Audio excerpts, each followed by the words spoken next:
33% महिला आरक्षणावरून मोदी सरकारला मोठा झटका। घटना दुरुस्ती विधेयक लोकसभेत पडलं। लोकसभा विधानसभेच्या जागा वाढणार नाहीयेत। लोकसभेत डिलिमिटेशन विधेयकाच्या विरोधात यावेळेस 230 मतं तर बाजूने 298 मतं। विधेयक मंजूर होण्यासाठी 2/3 मतं मिळालेली नाहीयेत। हे महिला आरक्षण विधेयक नव्हतं, संविधानाचा गाभा बदलण्याचा प्रयत्न होता। जुना कायदा आणा, आम्ही पाठिंबा देऊ, राहुल गांधी यांचा मोदी सरकारवर निशाणा। राहुल गांधींनी सर्व विरोधकांसह बँड वाजवून डान्स करावा, फडणवीसांची टीका। महिलांचा अधिकार हिरावून घेतला गेला, आता नारी शक्तीची लढाई सुरू होईल, मुख्यमंत्री फडणवीस यांची प्रतिक्रिया। महिला आरक्षण विधेयक राजकीय षडयंत्र होतं, मोदींच्या घसरणीची सुरुवात आहे। मतदारसंघाची मोडतोड करून त्यांना निवडणुका जिंकायच्या होत्या। दुरुस्ती विधेयक नामंजूर झाल्यानंतर संजय राऊत यांची टीका। विधेयक पाडल्यानंतर आनंदोत्सव साजरा करणं निंदनीय आहे। विरोधकांच्या जल्लोषानंतर अमित शहा यांचं ट्विट। विरोधकांचे विचार हे महिला आणि देशाच्या हिताचे नाहीयेत। विरोधकांना प्रत्येक निवडणुकीमध्ये महिलांचा आक्रोश सहन करावा लागणार, अमित शहा यांचा ट्विट करत हल्लाबोल। केंद्रीय मंत्रिमंडळाची आज दिल्लीमध्ये महत्त्वाची बैठक। आज सकाळी 11:30 वाजता बैठकीला सुरुवात होणार। महिला आरक्षण विधेयक संसदेत नामंजूर झाल्यानंतर बैठकीचं आयोजन। भोंदूखराच्या शिवनिका ट्रस्टचा उपाध्यक्ष जितेंद्र शेळकेंचा अपघातात मृत्यू। शेळकेंच्या पत्नीचाही मृत्यू, मुलगा गंभीररीत्या जखमी। शेळकेंचा घातपात की अपघात, स्थानिकांमध्ये चर्चा। अपघातानंतर कंटेनर चालक फरार। अपघातस्थळी फॉरेन्सिक टीमसह वरिष्ठ पोलीस अधिकाऱ्यांकडून तपास। फरार कंटेनर चालकाला शोधण्यासाठी फॉरेन्सिक टीमसह अनेक तज्ज्ञांचा सल्ला पोलीस घेणार। जितेंद्र शेळके यांच्या अपघाती निधनाबद्दल रोहित पवारांची प्रतिक्रिया। भोंदूचे इतर काही कारनामे पुढे येऊ नयेत आणि यामध्ये कुणीतरी अडचणीत येऊ नये म्हणून तर हा अपघात घडवून आणला नाही ना, अशी शंका व्यक्त। जितेंद्र शेळकेंच्या मृत्यूनंतर यशोमती ठाकूर यांची पोस्ट। खरातलाही असंच एक दिवस मारून टाकतील, ठाकूर यांचं वक्तव्य। तर जितेंद्र शेळके खराच्या विरोधातील साक्षीदार होते। काल समृद्धी महामार्गावरती जितेंद्र शेळके यांचा अपघाती मृत्यू।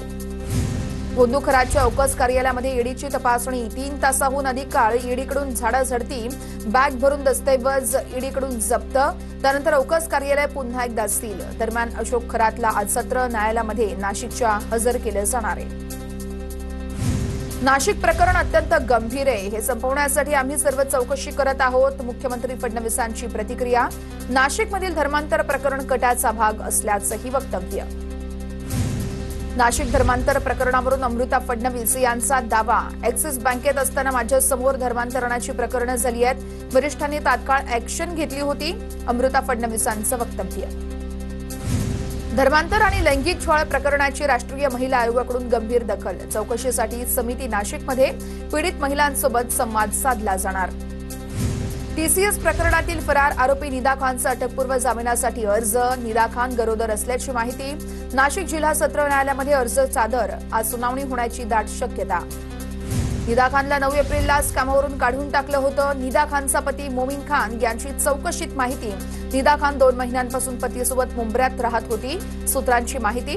नाशिक पोलिसांकडून निदा खानच्या पतीची चौकशी। आयटी कंपनीतील धर्मांतरण प्रकरणी आरोपी शफी शेख आणि रजा मेमन याला एटीएसनं ताब्यात घेतलं। आंतरराष्ट्रीय कनेक्शन टेरर फंडिंगचा संशय आहे, एटीएस आरोपींची चौकशी करणार आहे।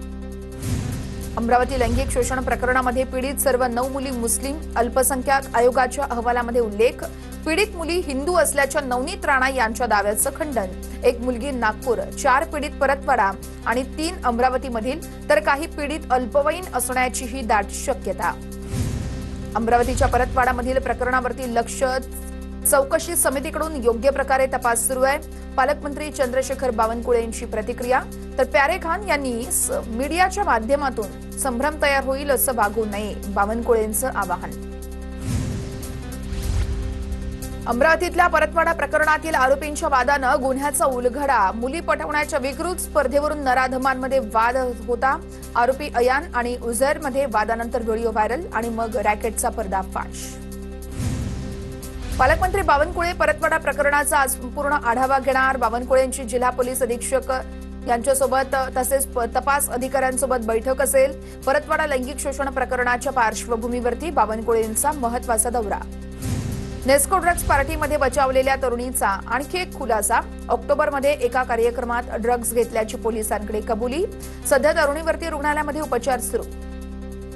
नेस्को ड्रग्ज प्रकरणानंतर नेस्को व्यवस्थापनाकडून या आठवड्यात होणारा आणखी एक कार्यक्रम रद्द।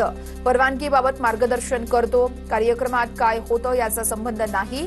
आरोप झालेल्या इंद्रजित सिंहांची TV9 मराठीला प्रतिक्रिया। मुंबईच्या कॉन्सर्टमध्ये साध्या गणवेशातील पोलिसांचा वॉच। नेस्को ड्रग्ज पार्टी प्रकरणानंतर पोलीस प्रशासनाचा निर्णय। पोलिसांकडून संशयास्पद हालचाली टिपण्यासाठी खबऱ्यांचे जाळेही सक्रिय। विधान परिषदेसाठी मविया नेत्यांनी बसून निर्णय घेणं आवश्यक आहे। काँग्रेस प्रदेश अध्यक्ष हर्षवर्धन सपकाळांचं वक्तव्य। उद्धव ठाकरे विधान परिषदेवर जाणार असतील तर आम्ही पाठिंबा संदर्भात निर्णय घेऊ असंही केलं स्पष्ट। उद्धव ठाकरे मैदानात उतरल्यास विधान परिषद बिनविरोध होण्याची दाट शक्यता आहे। ठाकरेंना पवारांसह काँग्रेसचाही पाठिंबा, मात्र स्वतः निवडणूक लढवण्याबाबत ठाकरेंचा नकार। ठाकरेंच्या उमेदवारीवरती निवडणुकीचा निकाल ठरणार। विधान परिषदेसाठी उद्धव ठाकरे हे उमेदवार असतील तर ठाकरे जर का उमेदवार असतील तर निवडणूक बिनविरोध होईल अशी माझी माहिती आहे। संजय राऊतांची प्रतिक्रिया। या संदर्भातली भूमिका राज्यात बसवून ठरवू असंही वक्तव्य। विधान परिषद निवडणुकीमध्ये शिवसेनेच्या वाट्याला 2 जागा येणार। शिवसेनेमध्ये 2 जागांसाठी 6 नावं चर्चेत। नीलम गोरे, शीतल म्हात्रे, शायना NC यांचं नाव चर्चेत। तसेच अभिजित अडसूळ, संजय मंडलिक आणि भाऊसाहेब चौधरींचंही नाव चर्चेत। नेत्यांकडून विधान परिषदेसाठी फिल्डिंग सुरू। विधान परिषदेमध्ये राष्ट्रवादीच्या एका जागेसाठी इच्छुकांची भाऊगर्दी। 50हून अधिक उमेदवार इच्छुक। आनंद परांजपे, उमेश पाटील यांच्यासह अनेकांची नावं समोर। कोणाची वर्णी लागणार याकडे सर्वांचं लक्ष। काँग्रेस प्रदेश अध्यक्ष हर्षवर्धन सपकाळ दिल्लीमध्ये। विधान परिषद निवडणुकीच्या अनुषंगानं वरिष्ठांसोबत चर्चा। सूत्रांची माहिती। विधान परिषदेची जागा काँग्रेसला मिळण्यासाठी आग्रही असल्याची सूत्रांची माहिती। मंत्र्यांसोबत एकाच व्यक्तीला मंत्रिमंडळ सभागृहापर्यंत प्रवेश। कार्यकर्ते पदाधिकाऱ्यांच्या गर्दीवरती कडक निर्बंध। मुख्य सचिव राजेश अग्रवाल यांनी कडक निर्बंध लादले। बैठकीच्या वेळेस मंत्र्यांच्या कार्यालयात केवळ एकाच व्यक्तीला प्रवेश। राज्यातील सर्व सरकारी कर्मचाऱ्यांच्या 21 एप्रिलपासून संपाचा इशारा। विविध प्रलंबित मागण्यांसाठी राज्यातील 17 लाख सरकारी कर्मचारी 21 एप्रिलपासून संपावर जाणार। युती सरकारच्या काळामध्ये दिलेली आश्वासनं पूर्ण करण्यात सरकारला विसर। समन्वय समितीचा आरोप। प्रशासकीय अधिकारी तुकाराम मुंढेंच्या वादग्रस्त आदेशाला हायकोर्टाची स्थगिती। अस्थिव्यंग विद्यार्थ्यांचे सामान्य शाळेत स्थानांतरण रोखलं। नागपूर खंडपीठाकडून नोटीस। 18 जूनपर्यंत स्पष्टीकरण मागवलं। मसाजोग ग्रामपंचायत बिनविरोध नाही। अर्ज माघारीची मुदत संपली। अश्विनी संतोष देशमुख आणि स्वरूपानंद देशमुख यांच्यामध्ये ही लढत होणार आहे। तर सरपंच संतोष देशमुख यांच्या हत्येनंतर होणार आहे सरपंच पदाची पोटनिवडणूक। 28 तारखेला मतदान आणि 29 तारखेला निकाल जाहीर केला जाणार। संतोष देशमुख हत्या प्रकरणातील आरोपी वाल्मिक कराडची प्रकृती स्थिर। वाल्मिक कराडचे रिपोर्ट नॉर्मल आल्यानं बीड जिल्हा रुग्णालयातून कराडला डिस्चार्ज। डॉक्टरांची प्राथमिक माहिती। कुख्यात जयेश पुजारी याने स्वतःच केंद्रीय मंत्री नितीन गडकरी यांना धमकीचा फोन केला होता। तपास अधिकारी दिगंबर कोपरे यांची न्यायालयामध्ये माहिती। कुख्यात गुन्हेगार जयेश पुजारी यांनी कर्नाटकच्या बेळगाव हिडलंगा या मध्यवर्ती कारागृहात 2 मोबाईल फोन लपवले होते। नागपूर जिल्ह्यामध्ये 44 अंश सेल्सिअस तापमानाची नोंद। उन्हामुळे होरपळलेल्या नागपुरात उष्माघाताचे 31 रुग्ण आढळलेले आहेत। उष्णतेच्या लाटेमुळे आज जिल्ह्यातील शाळा आणि महाविद्यालयांना सुट्टी जाहीर। महाराष्ट्रामध्ये पुढील 4 दिवस उष्णतेच्या लाटेचा इशारा। कोकण, मध्य महाराष्ट्र, मराठवाडा, विदर्भाला तापमान वाढीचा इशारा। तर मध्य महाराष्ट्र आणि मराठवाड्यामध्ये अवकाळी पावसाचाही अंदाज। पुणे परिसरामध्ये उन्हाचा तडाखा। लोहगावचा पारा 42 अंशांवर। उकाड्यामुळे नागरिकांचे प्रचंड हाल। पुढील 2 दिवस तापमानामध्ये आणखी वाढ होण्याची शक्यता। रत्नागिरीमध्ये तापमानात वाढ। तापमान 41 अंशांवर पोहोचलं। हवामान विभागाकडून येलो अलर्ट जारी। जिल्हा रुग्णालयामध्ये उष्माघात कक्षही सुरू। वाशिममध्ये पारा 43.4 अंशांवरती पोहोचल्यानं तीव्र उन्हाचा तडाखा। नागरिकांनी आरोग्याची काळजी घेत दुपारच्या वेळेस बाहेर पडणं टाळावं। प्रशासनाचं नागरिकांना आवाहन। अमरावतीमध्ये तापमानाचा पारा 42 अंशांच्या वर. लग्नसराईच्या काळात उन्हामुळे बाजारपेठेतील गर्दी ओसरली. पुढील काही दिवस अशाच पद्धतीने तापमान राहणार असल्याची हवामान खात्याची माहिती. नागपूरमध्ये तापमान हे 43 अंशांच्या पार गेल्यानं येलो अलर्ट जारी करण्यात आलेला आहे. उष्णतेच्या लाटेमुळे शाळा महाविद्यालयांना उद्या सुट्टी जाहीर. नागपूरकरांना दुपारच्या वेळेस घराबाहेर न पडण्याचं प्रशासनाचं आवाहन. पुणे विमानतळावरती वायुदलाच्या विमानाचा अपघात. सुदैवानं कोणतीही जीवितहानी नाही. खबरदारी म्हणून पुणे विमानतळाची धावपट्टी बंद ठेवण्याचा निर्णय. प्रवासी सेवा लवकरच सुरू करण्याचा प्रयत्न. पुणे विमानतळावरील प्रवासी सेवा सुरू होण्यास 5 तास लागणार. केंद्रीय मंत्री मुरलीधर मोहोळ यांचं ट्विट. पुणे विमानतळावरती वायुदलाच्या विमानाचा झाला होता अपघात. मध्य रेल्वेवरती आज मध्यरात्री 10 तासांचा विशेष ब्लॉक असणार. ठाणे आणि डोंबिवली स्थानकांवरील प्लॅटफॉर्मची लांबी वाढवण्यासाठी विशेष ट्रॅफिक आणि पॉवर ब्लॉक घेतला जाणार. तर पश्चिम हार्बर आणि ट्रान्स हार्बर मार्गावरती उद्या मेगा ब्लॉक असणार असल्याची रेल्वे प्रशासनाची माहिती आहे. पावसाळ्यापूर्वी मुंबई महापालिका हद्दीतील समुद्र किनाऱ्यांवरती 106 लाईफ गार्ड तैनात करण्याचा निर्णय. लाईफ गार्डना जेट स्की, 6 रेस्क्यू बोट, 6 कयाक्स आणि 6 सर्फ बोर्डसह बचाव कार्यासाठी आवश्यक असणारी साधन सामग्री उपलब्ध करून देण्यात येणार. येत्या काही वर्षात मुंबईचा चेहरा मोहरा बदलण्यासाठी म्हाडाकडून मास्टर प्लॅन तयार. अभुदयनगर, कामाठीपुरा, वांद्रे रिक्लेमिनेशन अशा मुंबईतील 923 एकर जागेवरील 12 प्रकल्पांचा समूह पुनर्विकास करण्यात येणार.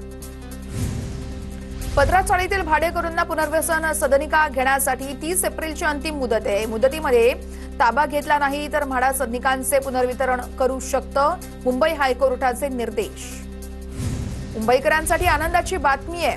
आरे दूध पुन्हा बाजारात येणार आहे. स्टॉल धारकांना दिलासा. 15 मे पासून दूध वितरण सुरू होण्याची शक्यता आहे. एशियाटिक सोसायटी निवडणूक वादावरती हायकोर्टाचा निकाल राखीव. 1464 नव्या सदस्यांच्या भवितव्यावरती निर्णय प्रलंबित आहे. धर्मादाय आयुक्तांच्या आदेशाला आव्हान.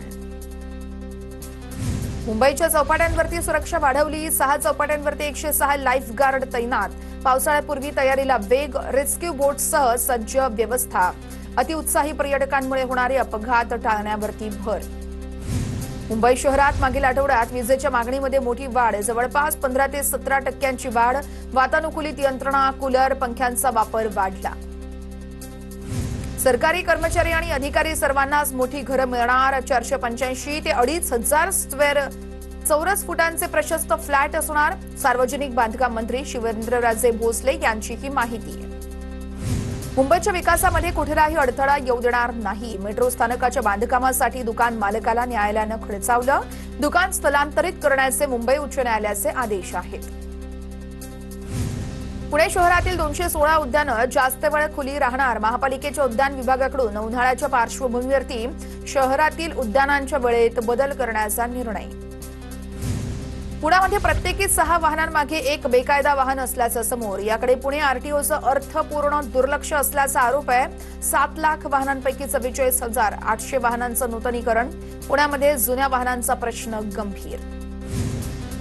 पुण्यातील ओव्हरहेड केबल विरोधी कारवाईला ब्रेक. केंद्र सरकारच्या नियमावलीचा आधार घेत महापालिका नवं धोरण तयार करणार. पुणे पिंपरी चिंचवड शहरातील मेट्रो मार्गिकेलगत होणाऱ्या विकास कामांवर निर्बंध. मेट्रो मार्गिकेजवळील 20 मीटर परिसरामध्ये कामांसाठी महामेट्रोचा नाहरकत प्रमाणपत्र घेणं बंधनकारक. याबाबतची अधिसूचनाही जाहीर. उन्हाळी सुट्टीच्या हंगामामध्ये एसटी महामंडळाच्या राज्यभरात दररोज 812 अतिरिक्त बसफेऱ्या धावणार. शाळांच्या सुट्ट्या 24 एप्रिलपर्यंत लांबणार. तुर्तास प्रवाशांच्या प्रतिसादानुसार टप्प्याटप्प्यानं जादा बसफेऱ्या सोडण्याच्या प्रशासनाच्या सूचना. कोल्हापूरमध्ये गोकुळ दूध संघाशी संबंधित असलेल्या सुनावणीला सहाय्यक निबंधकाची दांडी. सुनावणीसाठी आलेल्या संस्था प्रतिनिधींचा संताप. संतप्त दूध संस्था प्रतिनिधींची सहाय्यक निबंधक कार्यालयाबाहेर घोषणाबाजी. सोलापूरच्या मोहोळमध्ये वीज पडून एकाचा मृत्यू. मोहोळच्या आढेगावमध्ये वादळी वाऱ्यासह पाऊस. यावेळेस अंगावर वीज पडून तरुणाचा मृत्यू. मुक्ताईनगर नगर परिषदेच्या बांधकाम इंजिनियरबाबत शिंदेच्या शिवसेनेचे उपनगराध्यक्ष देवयानी शिरसाट यांची पालकमंत्री गुलाबराव पाटील यांच्याकडे तक्रार.